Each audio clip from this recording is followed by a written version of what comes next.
አላህ ከሰጠ ነገር ልበስ የለበስክበት ሱጁድ ነው የምትደፋበት ምን ችግር አለ እጅግ በጣም ደካማ ባለበት አካባቢ ስትሆን ደግሞ መካከለኛውን ቀልባቸውን ደግሞ እንዳይሰበር አይ እኔ ትንሽ አሁን መራብ ፈልጋለሁ የለም ብላ ውሸታም ይማን ይሄ መልበስ ካለብህ ልበስ ጠረን ጓደኞች እንዳይከፉ ጥሩ ሽቶ ተቀባ አላህ ከሰጠ ተቀባ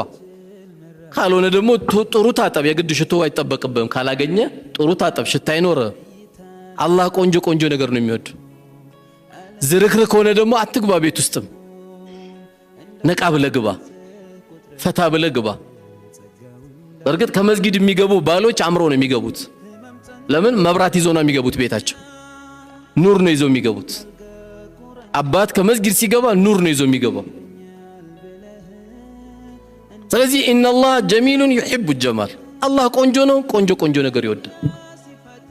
ቆንጆ ነገር በመብላት አላህ ይጠይቀኛል አይባልም አንተ ብሉ ጠጡ ወላ ትስሪፉ ነው አታባክኑ ነው የተባለው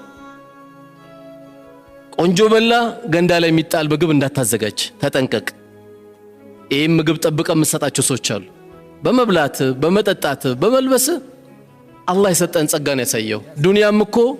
የበላሃት የጠጣሃትና ሰድቅ ያሳለፍካት ነው ያሉት ነብዩ አለይሂ ሰላቱ ወሰለም እነዚህ ሶስቱ ናቸው ባይሆን አሉ እሳቸው ኩራት ማለት አሉ አልኪብር ኩራት ማለት በጠሩል ሐቅ ወገምጡ الناس አሉ እንዳትረሷት በደንብ አስመሩባት